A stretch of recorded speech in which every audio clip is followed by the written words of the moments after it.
we are beginning a series called Healing Modalities because, well, Maria Elena and I are both healers. We have different modalities, specialties that we have explored and expanded and grown. And we realize that maybe there's many people out there who haven't tried energy healing. They don't know what it is. They have questions. And so we're going to be doing some interviewing, not only of what we do, but also some of our co-collaborators and team members, so that you get to know a little bit more about the different healing modalities. So today we have Natalie Flowers. She is a Reiki master. She is a clinical EFT practitioner and a spiritual guide. So, Welcome. welcome. Thank you. It's great to be here. We're so happy to have you. Why don't you start by telling us some background of what got you into this? So everybody always has a story of why they started energy healing. Absolutely. Yes.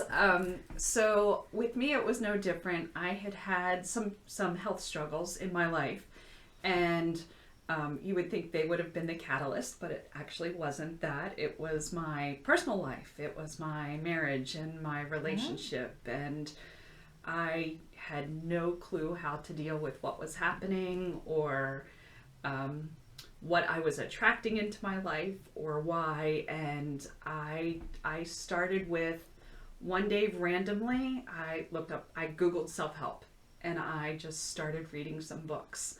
And then I have two sisters, and one of my sisters said to me, "Have you ever seen The Secret?" I was like, "No, what's The Secret? Like, what's The Secret all about?" And she's like, "There's this movie, go watch it." And so I watched it, and it was Law of Attraction.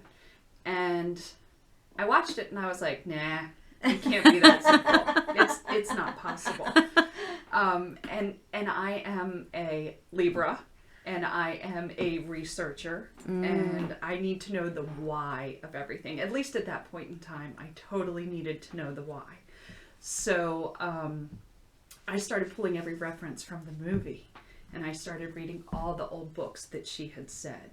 And I started reading like Neville Goddard. Like, I read the really old ones that were written in the early 1900s that were impossible to read because totally different language at that point in time. Oh, yeah. Interesting. Even though it was English, I struggled through a lot of them. And then through all of that, I found Abraham Hicks.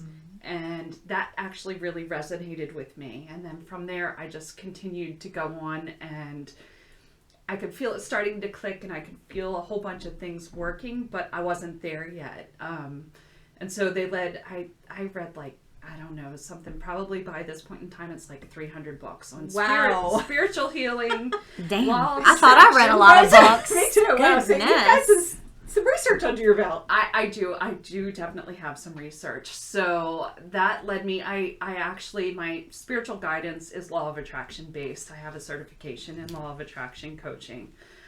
So that's where that started. And then Reiki kind of introduced itself to me through other people. So I started doing Reiki, and then this past year I became a Reiki master. And then same sort of thing, like clinical EFT fell into my lap. And the thing that appealed to me at the time with clinical EFT was there's science behind it.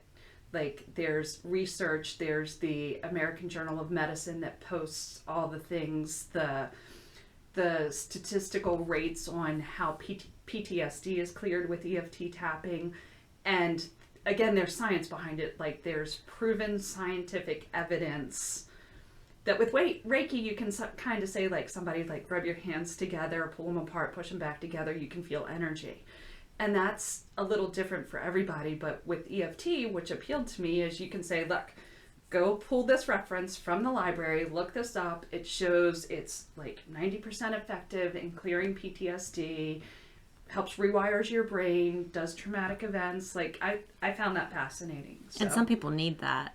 They definitely do. They need to hear that, the backing, the scientific stuff. So can we backtrack just a little bit and go into Reiki in a little bit more detail and depth? What is it?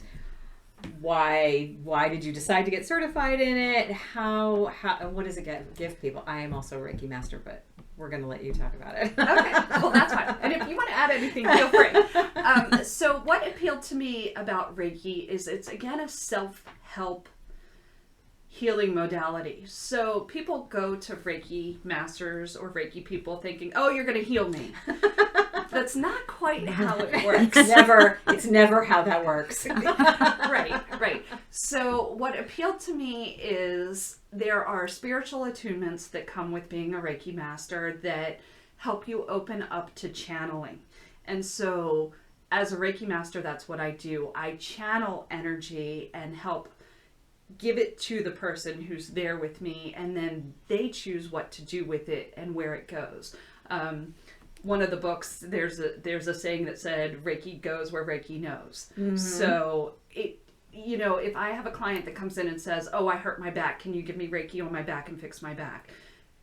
I can give you Reiki and I can channel it through me, but if you're actually having some sort of message or some sort of blockage or something going on in your body that is now manifesting as back pain, the Reiki is going to go to the source of the problem, not necessarily fix your back pain at that point in time. Right. So it's intelligent energy. It is intelligent energy, and it's hard to describe that to people who want to come in and say, oh, I hurt my back, fix it. Right. I will give you some healing energy and we'll see what happens with it. And for some people it does work. If that's their only issue and it was randomly just like a sprained back with no ulterior motive, right, then that will work.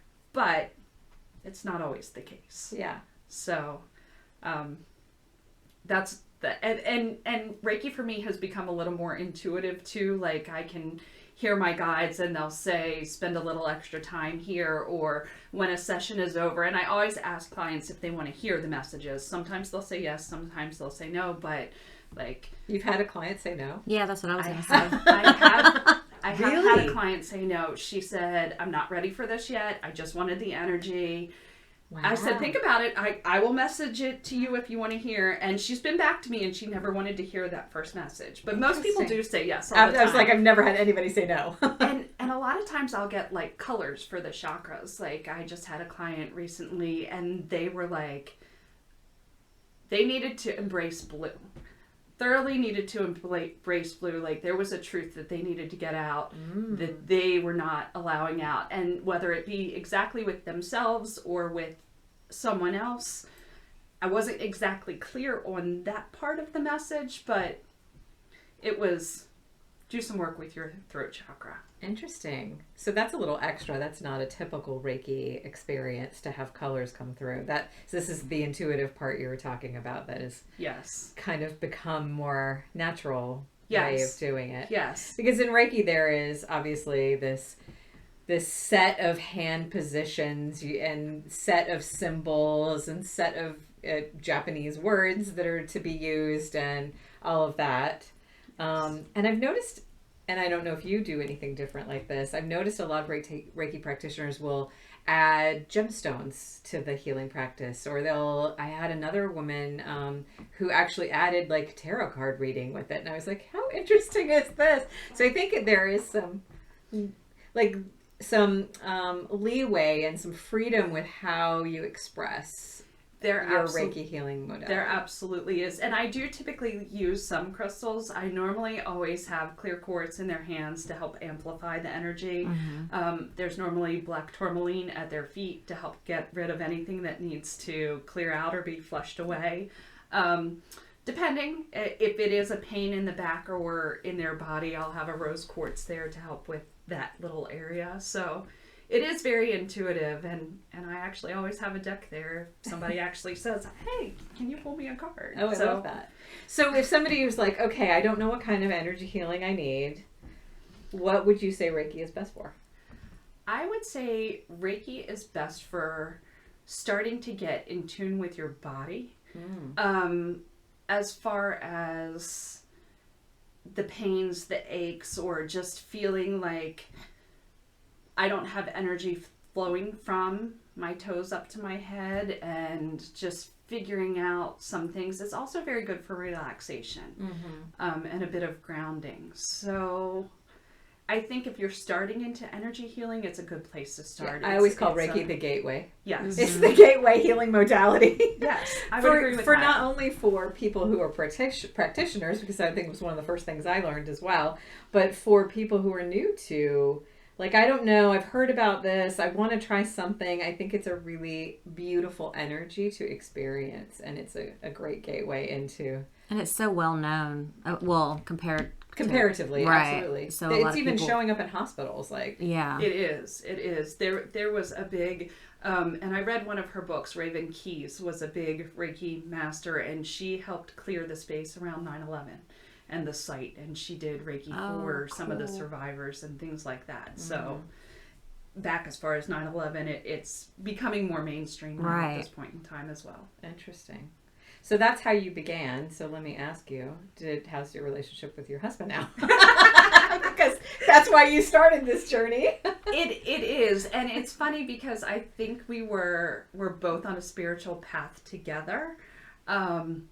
And he's opening up to this stuff as well. You know, some people are like, they have spouses who are like, you do whatever you want. I don't want anything to do with it. Yeah.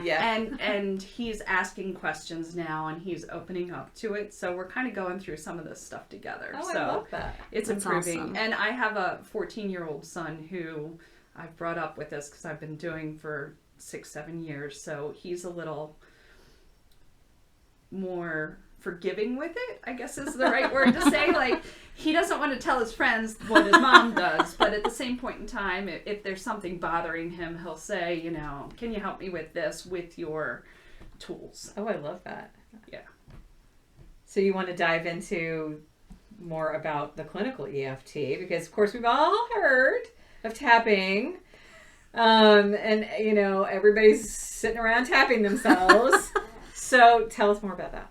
So tapping is a good stress reliever just in itself.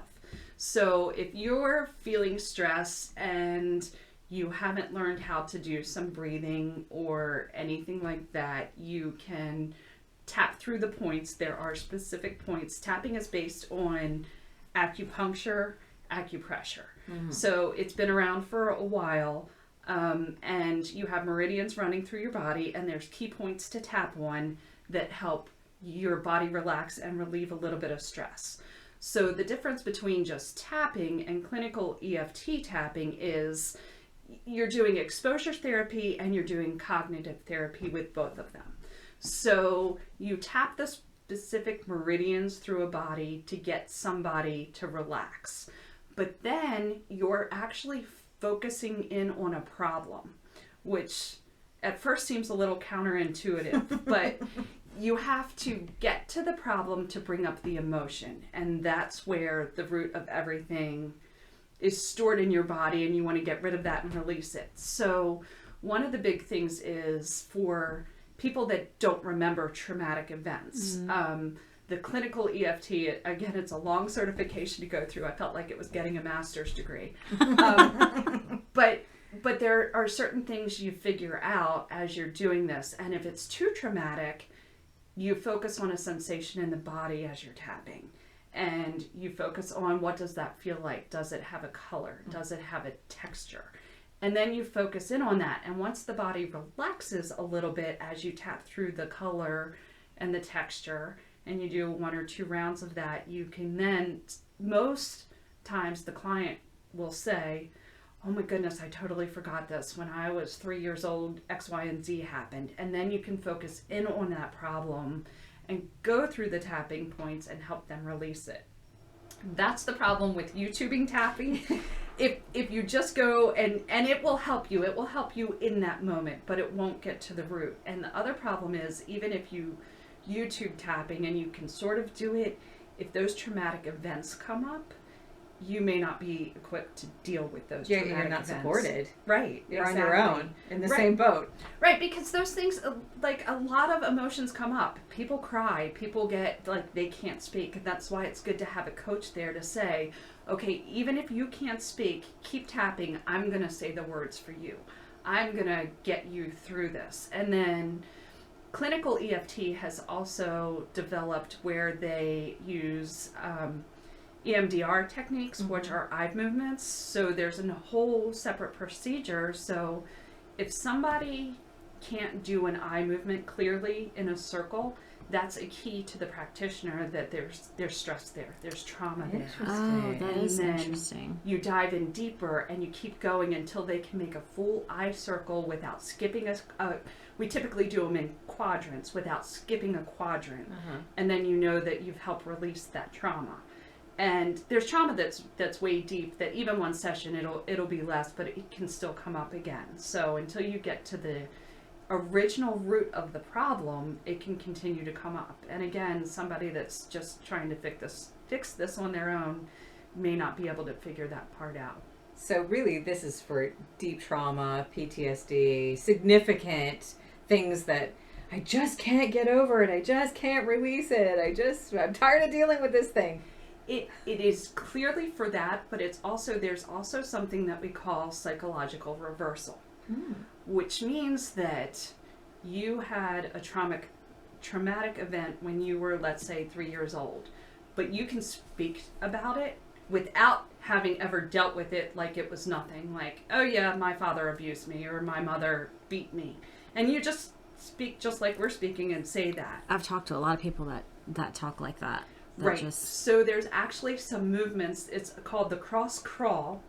If they can't do that with this situation, that means they're psychologically reversed, which means that it's still stored in their body and they haven't figured out how to deal with it.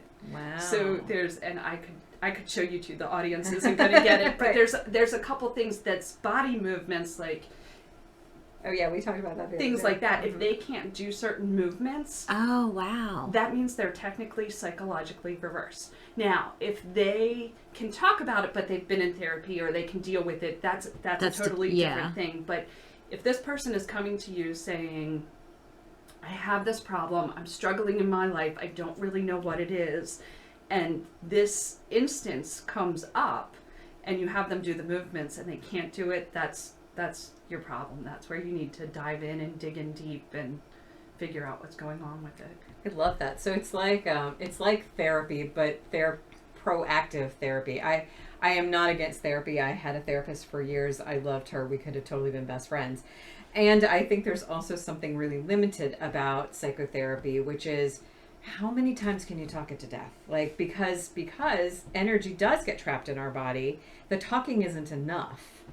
Right. So I love energy work in combination with either coaching or therapy or something like this clinical EFT, because it actually goes deeper. It does. And you can release it from your body, which is the important thing. Absolutely. You were just talking, Marnie, like PTSD and big traumatic events, but I think I told you the story, which we've sort of all heard some version of it. It could be something as simple as you're 3 years old and you are so excited that your mother's coming home and you want to show her how much you love her, and you get out your crayons and you make her this beautiful picture and you're so excited and you pull her in to show it to her and she screams at you because it's on her dining room wall. But here you are, you are 3 and you're like, I just want to show you how much I love you. Mm-hmm. This is so magical. This is so wonderful. Look at this beautiful picture. And she's screaming at you. And you're like, wait, I want to show her how much I love her. And she's screaming at me. Yeah. And that, you don't get time to process it. You don't get time to cry about it, because we're all taught, don't cry, hold it in. And so that's something that's automatically stored in your body that you would never know until you have symptoms or something happen and you can get to the root of it. So I bet that's why most people have creative blocks, because they colored on a wall. They thought they were making this amazing masterpiece, and then they everyone needs clinical EFT to release their creative blocks around drawing on the walls. Yep. But it could be something as what we would call simple as that. You know, all kids, not all kids. There are a lot of people who are opening up to this, so I think that the younger generations are getting some benefits for this, but we were all taught, like, suck it in. You can't have a temper tantrum out in public. Like, Right. you're going to embarrass your parents. Right. So then you're not allowed to process through your emotions and know that crying is a release. Right. And it's Right. okay to have a temper tantrum, and it's okay to cry. And if you're not allowed to do that, those get stored in your body. And that's a traumatic event. Absolutely. So Yeah. fascinating. Do you Yeah. have any other like interesting stories that Oh. you can share without sharing names? Absolutely. Absolutely. I have a client, an older client, and they are very stoic and they are not emotional. And after a couple of sessions of EFT, they said, I can't believe that I cried in front of you. And I can't believe, I don't even know what this is doing, but the next time they came back, they were like, this was fabulous. So there's a couple like that. I also had another client who said something very similar. I've been in therapy for 15 years and 3 sessions with you, and I've never felt this way. Wow. So That says a lot right there. it does, and it, as a practitioner, it makes you feel good. It's Yeah, like, okay, absolutely. I'm actually doing some good. I'm helping somebody. And that proves So- my point of, therapy can be really beneficial, but I think no modality really, Western medicine, psychotherapy, energy healing, stands alone. Right. We have to combine things because we're a whole being. We're not just a body. We're not just a mind. We're not Right. just emotions. We're not just energy. We're all the things.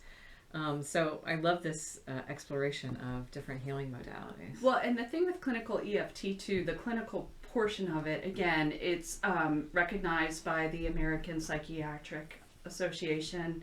There are licensed therapists who are starting to bring people in who are certified to help with that, because it's clinical EFT is technically more energy healing, but they're combining it with traditional therapies.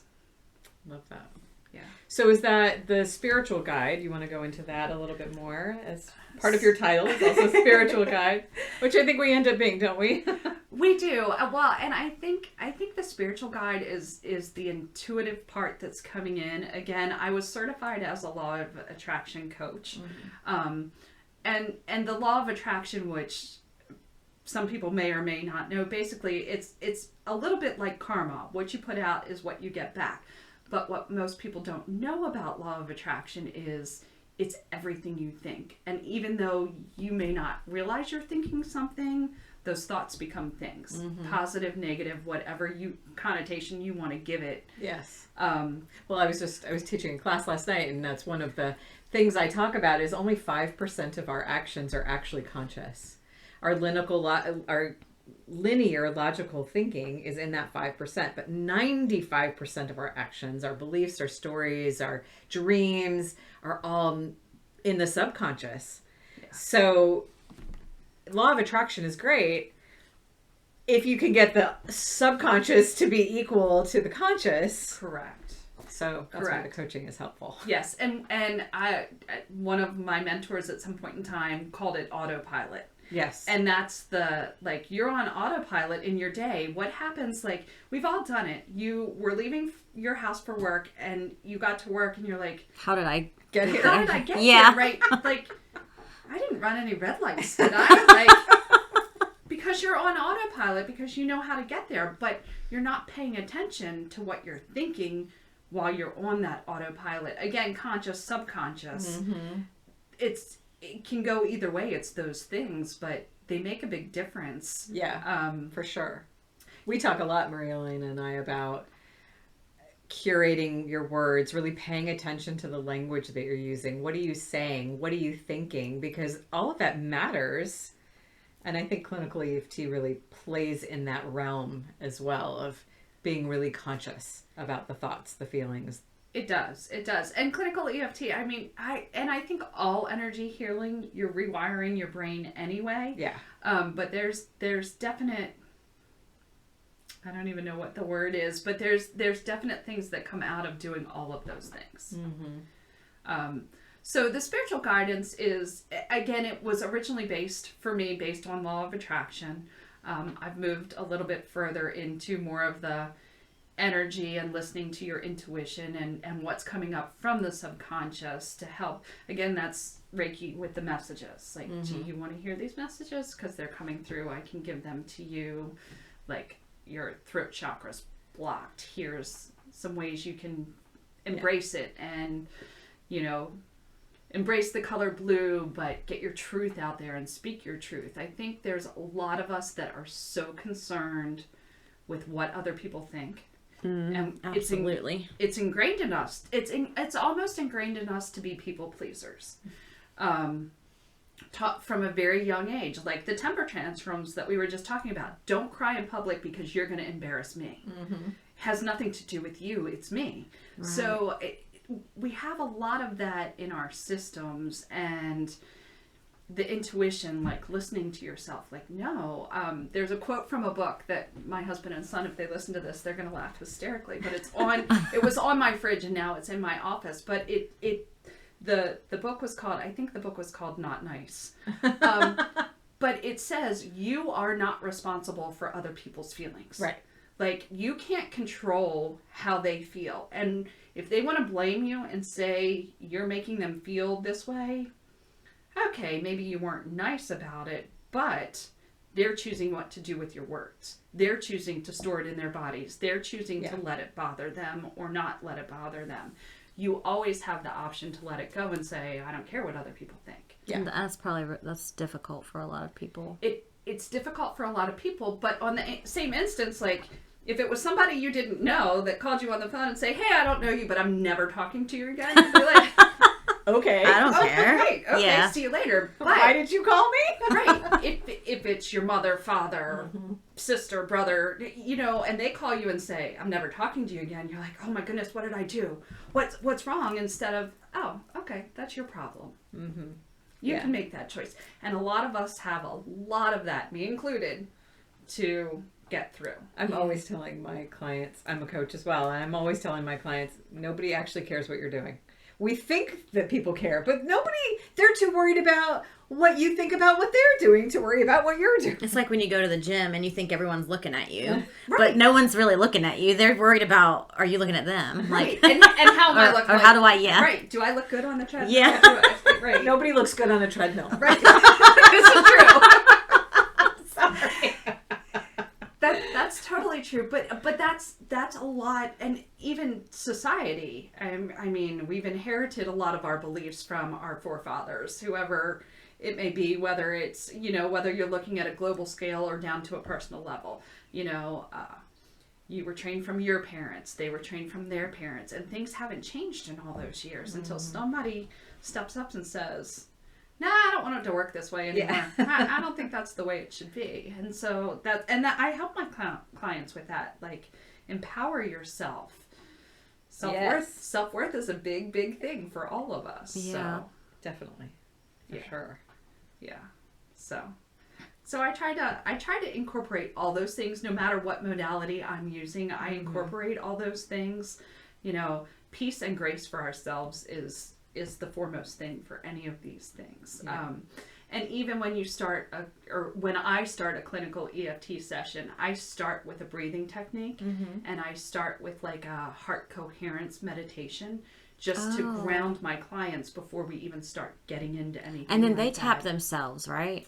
They tap themselves. You just tell them where to. Correct. It's kind of like it's something that could not be done like just through a voice message or through a microphone. You have to witness them. I do appointments through Zoom, and in person is fine, but they follow me as a coach. Like, I show them all the points to tap.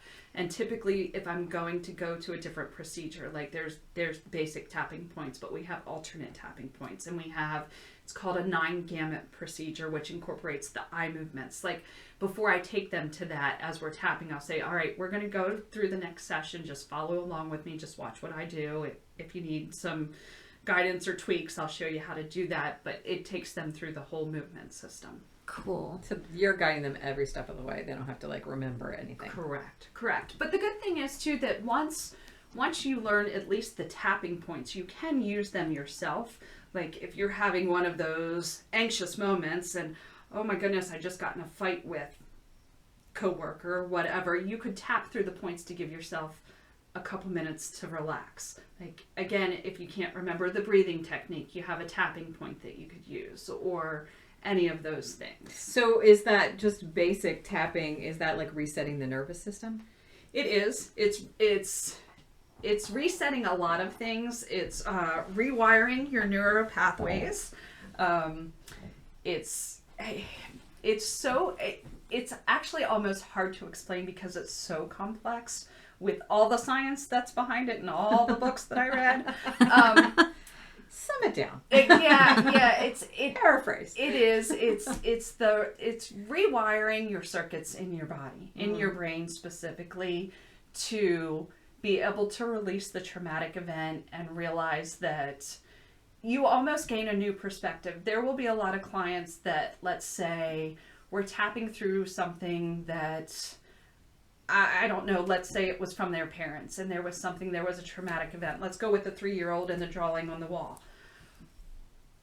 At the end of the session, they are typically in a state where they will rephrase what happened, and that's one of our key points to know that something was released too. When they rephrase it, they will say she didn't know any better. She was doing with the best that she could at the time. If it was their mother, like she was doing the best, that's what she learned. She didn't know any better, and they're able to rephrase it. There's also some physical signs like yawning, which is a big one in energy release. Anyway, yawning is a big sign. Crying, obviously, but those are all things that we're taught to be embarrassed of at some point in time, but they're releasing, and you can see the physical changes. You can see like visibly shoulders relaxing, or they're smiling, or they can even laugh about something. So you can definitely see all those different things happening, and you know that it's happening in your brain or their brain because of the science behind it and all the neural pathways. And yes, they're rewiring, and they can look at it and say, yes, it happened. I know why it happened, and it's okay. They were doing the best at the time. So that's a long summation, but well, as I understand it, because I think we kind of skipped this part, as I understand it, when we have a traumatic experience and we store it in the body and then we're triggered by something, it basically is like a recording and it replays, and our body has the physical response all over again of that 3-year-old trauma. Yes. And that's part of why we say getting to the root of it. So yes, thank you for saying that, Marnie. Again, there's a lot to go through. There is, yes. But yes, that is part of why, if you're just tapping yourself and you're like, oh, this other driver really ticked me off. They cut me off and I lost it. I totally lost it. Why did you lose it? Is it really just that driver? Because it's probably not that driver. It's probably, and that's why we go for emotions. So let's say you come to me and you say, somebody cut me off in traffic the other day. I screamed at them. I gave them the finger. Like I blew up, and it was Extreme. Very extreme. And so they want to work on that, and that's fine. But then you say, okay, that extreme anger, where do you feel that in your body? And let's say, I don't know, it's in the pit of my stomach. Okay, in the pit of your stomach, what does that feel like? It feels like just a big empty hole. Okay, let's focus in on that big empty hole, and we tap through the big empty hole. And then as we're tapping through, I'll say, have you ever had that feeling before? Yes. Do you remember the first time you ever had that feeling? And then even if they can't remember, we have them guess, because 99% of the time their first guess is the correct guess anyway. So that's part of it too. So guess the first time, okay, that's your problem. That's what you need to tap on. And there will be many more emotions that come up with that particular incident at whenever the first time was. Fascinating. Yeah. So when they go and they deal with that first time, does that mean that now from this time forward, they're not triggered as much or not at all? Or It depends on how deeply rooted it is, and if the first time wasn't the most traumatic time. Let's say, for example, we'll go something dark. Let's say it's abuse. So if you get them to remember the first time they were abused by whoever or whatever it was, but the first time they weren't really traumatized by it. You have to go further into the emotion and say, okay, this was the first time, but what's the most triggering time for you? And that's how you can get, so it's kind of like, they describe it in the course, in the certification course, as a tabletop with table legs. So you have a big issue on your tabletop, but there are a whole bunch of legs that are different emotions that hold up that tabletop. Interesting. But if you can get to the main one, the most triggering one, and swipe that away, the rest of the table will collapse. So it depends on if you actually get to the root of the problem.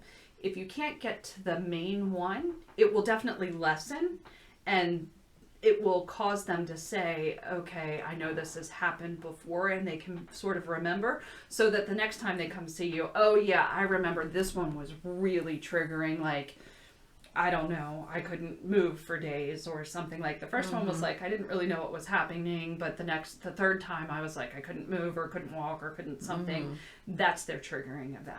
Gotcha. So it's not always easy getting to the one that will collapse everything else, but yes, that's. So how average, and I know this will be a gross average, but an average to how many sessions does it take somebody to work through a particular issue? Because I know we could go on and on and on, right? Because we've lived a lifetime of traumas. It depends on how willing the person is to explore the issue. So they may touch on, again, if it's the abuse the first time, that wasn't that much, but they're not ready to talk to you about that third time. And we do have different ways of getting into that third time that's traumatic without having them retell it to you. Like we have almost like an imaginative thing that you can play it in your mind without telling me what the trauma is. So there Like are a movie ways. screen. Yeah, you kind of have to feel out a client. Most things are going to be, if it's like a PTSD, like I've had this for a while, I would say probably 5 sessions. That's not bad. No, it's not terrible. And again, it depends. I mean, if your client is willing to open up and tell you everything on the first Right. day, it's possible that it could be cleared with one. Or somebody could just come to you about all the things they've experienced. Because most people have had a shit show of a life. Right. This is very true. Wheelbarrow full of trauma. We Yeah, gotta. right. I'm parking my wheelbarrow on your lawn, Natalie, for the next year. Right. The difference with energy healing is I won't let my clients come back within X number of days, because when we leave something, if we can't resolve it in a session, we end the session with saying, I honor the work I did. I can work on this anytime I want. I'm free to work on this in the future whenever I feel like it. So we leave them in a little bit better place for them to work on again, but could go either way. Right. Have you ever had anybody you couldn't help? Not so far. Yeah, you do. I know. I have not. I have not. Now, again, this is not a medical. I am not a licensed physician. I am not, we have to say all of our disclaimers. Yes. And there's a waiver that you sign to do these things. But if there is somebody, and in the certification, we're trained to recognize, like, this is beyond my scope. You need to call an actual licensed person and deal with them. So we have the ability to refer as well, but it doesn't mean you stop therapy with me or tapping or any of You could those just things. add You it. can Add just add it. something. Has that happened before? Have you had anybody like that? Not yet. Not yet. Not yet. Because Natalie is amazing. Right? Woohoo! I've seen examples of it, and I've heard stories of people who have had to. But I haven't, and I hope I don't anytime soon. Have you seen people from like military with that type of level of PTSD or that type? I do have one client. Yeah. Yes, I do. Yes. So, and it's interesting because even the veterans associations are recognizing it and Thank looking goodness. for I know. looking That's- for ways to That's help good. these people with these huge traumatic events that, again, they're stored in their body, so they're going to have other symptoms, whether they realize it's from that or not. They're having Yeah. a physical symptom. Yeah, I just did a sound bath for the Wounded Warrior Project, and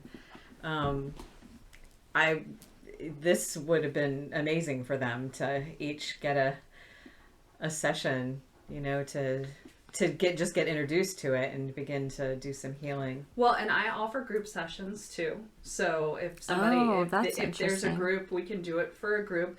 The difference with a group versus an individual session is it's more generalized. Right. So you can still help calm down and release a little bit of stress. You're not necessarily going to get to the root of whatever a specific problem is.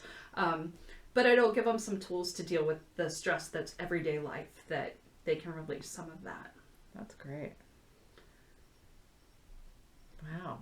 Fascinating. I know. I want a session. I want a session.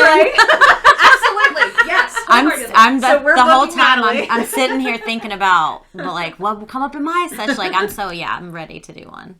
Well, and it is good, again, because you don't have to focus.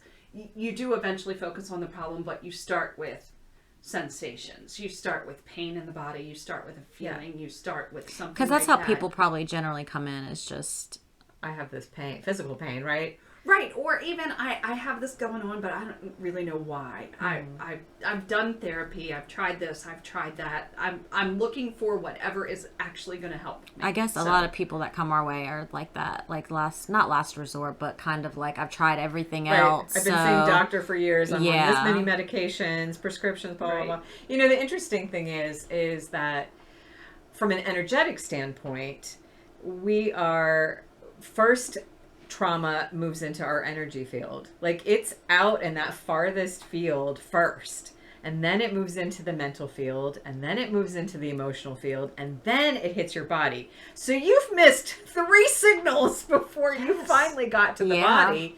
So yeah, it's going to take a little bit of work if it's already hit the physical. At this point, there's a lot of layers to healing, which is why I think the energy healing is so important, because it is part of, you missed that layer first.